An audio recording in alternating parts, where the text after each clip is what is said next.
Assalamualaikum warahmatullahi wabarakatuh. Wassalatu wassalamu ala asyrafil anbiya'i wal mursalin wa ala alihi washabihi ajma'in, amma ba'd. Puja dan puji syukur kehadirat Allah Subhanahu wa taala yang telah meletakkan kita nikmat kesehatan dan nikmat iman. Demi mempersingkat waktu, saya akan memperkenalkan kelompok saya. Kami dari kelompok 4 dari mata kuliah Pancasila. Saya akan memperkenalkan nama-nama dari kelompok 4. Yang pertama, Safri, Sarmila, Filda, Dewi Wahyuni, dan Yuli Citra. Ya, saya akan menjelaskan tentang ideologi Pancasila. Ideologi Pancasila berasal dari kata ideal Inggris yang artinya gagasan. Pengertian kata kerja Yunani oida, mengetahui, melihat dengan budi. Kata logi yang berasal dari bahasa Yunani logos yang artinya pengetahuan. Jadi ideologi mempunyai arti pengetahuan tentang gagasannya, tentang gagasan-gagasan, pengetahuan tentang ide-ide, science of ideas, atau ajaran tentang pengertian dasar dalam pengertian sehari-hari. Menurut Kaelan, idea disamakan arti dengan cita-cita dalam memperkembangkannya dalam pengertian ideologi yang dikemukakan oleh beberapa ahli. Bismillahirrahmanirrahim. Assalamualaikum warahmatullahi wabarakatuh. Nama saya Sarmila, NIM 2110101143. Saya akan melanjutkan penjelasan dari Dwi, yaitu pengertian ideologi Pancasila, fungsi dan makna.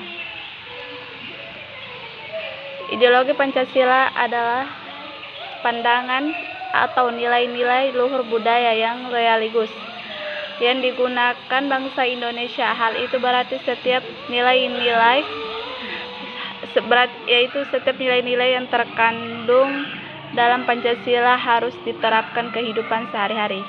Ideologi merupakan gabungan dari bahasa Yunani dan yang berarti logos dan idios, yang berarti tujuan, cita-cita, sudut pandang, pemikiran, dan pengetahuan. Ideologi yang merupakan seperangkat ide atau keyakinan yang menentukan cara pandang seseorang mencapai tujuan dengan berdasar kepada pengetahuan. Sementara Pancasila dari bahasa Sanskerta yang terdiri dari dua kata, yaitu panca dan sila, yang berarti panca 5 dan sila yang berarti prinsip atau asas. Dari penjelasan di atas bisa disimpulkan ideologi Pancasila merupakan kumpulan nilai-nilai dan norma yang menjadi landasan keyakinan dan cara bentuk untuk mencapai tujuan dengan berdasar kepada 5 sila dalam Pancasila. Jadi selain bunyi kalimat sila Pancasila yang harus kita hafal dan pahami, penting juga untuk mengetahui mengenai ideologi Pancasila. Dengan begitu kecintaan terhadap negara semakin bertambah. Untuk mengetahui, memahami dalam tentang ideologi Pancasila, kita bisa sering membacanya. Makna ideologi Pancasila. Pancasila tak hanya kedudukan sebagai dasar negara, tetapi juga sebagai ideologi nasional bangsa Indonesia.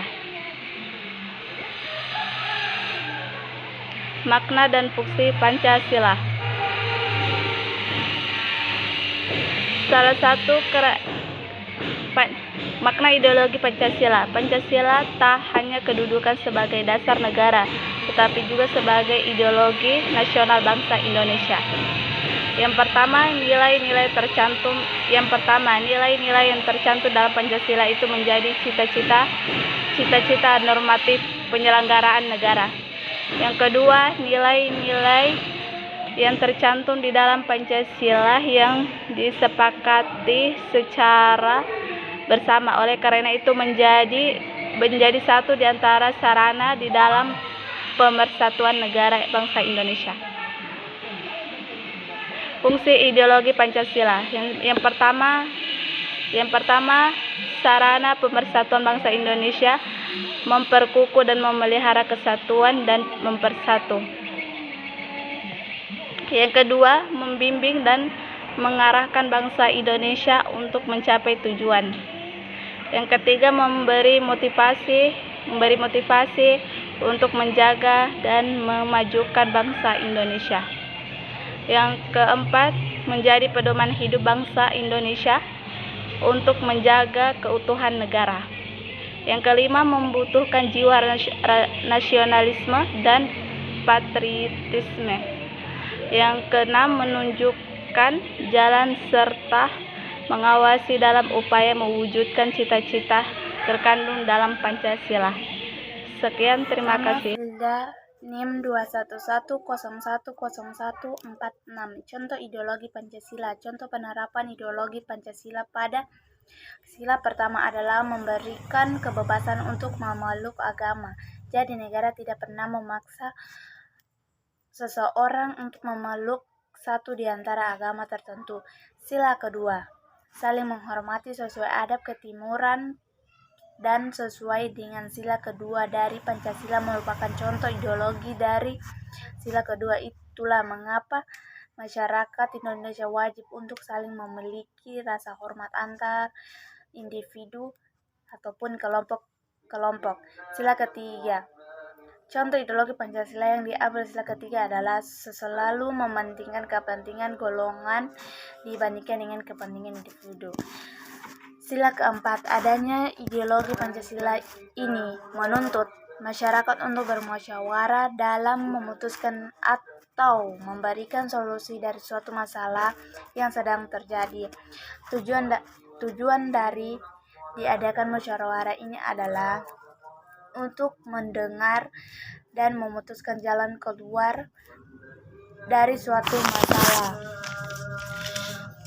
sehingga tidak ada yang merasa dirugikan. Sila kelima, contoh ideologi Pancasila yang terakhir adalah bersikap adil dalam memutuskan suatu permasalahan. Apa saja fungsi ideologi? Fungsi ideologi struktur kognitif, yakni keseluruhan pengetahuan yang dapat merupakan landasan untuk memahami dan menafsirkan dunia dan kejadian-kejadian dalam alam sekitarnya. Fungsi yang kedua, fungsi ideologi orientasi dasar dengan membuka wawasan yang memberikan makna serta menunjukkan tujuan dalam kehidupan manusia. Fungsi ideologi norma-norma yang menjadi pedoman dan pegangan bagi seseorang untuk melangkah dan bertindak. Fungsi ideologi yang menjadi bekal dan jalan bagi seseorang untuk menentukan identitasnya.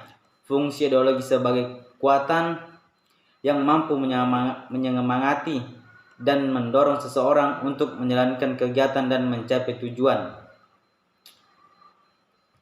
Fungsi ideologi sebagai pegangan pendidikan bagi seseorang atau masyarakat untuk memahami, menghayati serta mempolakan tingkah laku sesuatu dengan orientasi dan norma yang terkandung di dalamnya. Pancasila sebagai ideologi negara secara lebih luar adalah visi atau arah kehidupan bangsa dan bernegara di Indonesia. Visi tersebut adalah terwujudnya kehidupan yang menjunjung tinggi ketuhanan, nilai kemanusiaan, persatuan, kerakyatan, dan keadilan. 3. Nilai-nilai dalam ideologi Pancasila. 1. Nilai dasar Pancasila. Sifat nilai dasar Pancasila merupakan hakikat dari kelima sila, yaitu ketuhanan yang Maha Esa, kemanusiaan, persatuan, kerakyatan, dan keadilan. Nilai Pancasila terwujud nilai dasar yang bersifat universal, sehingga dalam nilai dasar tersebut terkandung cita-cita, tujuan, serta nilai-nilai yang baik dan benar. Kedua, nilai instrumental Pancasila. Nilai instrumental Pancasila merupakan arahan kebijakan, strategi, sasaran, serta lembaga pelaksanaan. Nilai ini merupakan penjabaran lebih lanjut dari nilai-nilai dasar Pancasila sebagai contoh perubahan pada peraturan perundang-undangan yang disesuaikan dengan perkembangan zaman dan aspirasi masyarakat. Ketiga, nilai praksis Pancasila. Nilai praksis merupakan perwujudan dari nilai instrumental yang bersifat nyata dalam kehidupan sehari-hari, termasuk dalam bermasyarakat, berbangsa, dan bernegara. Itulah dari pengertian dari ideologi Pancasila dari kelompok kami. Jika ada kekurangan, mohon dimaafkan. Wabillahi taufiq walhidayah. Wassalamualaikum warahmatullahi wabarakatuh.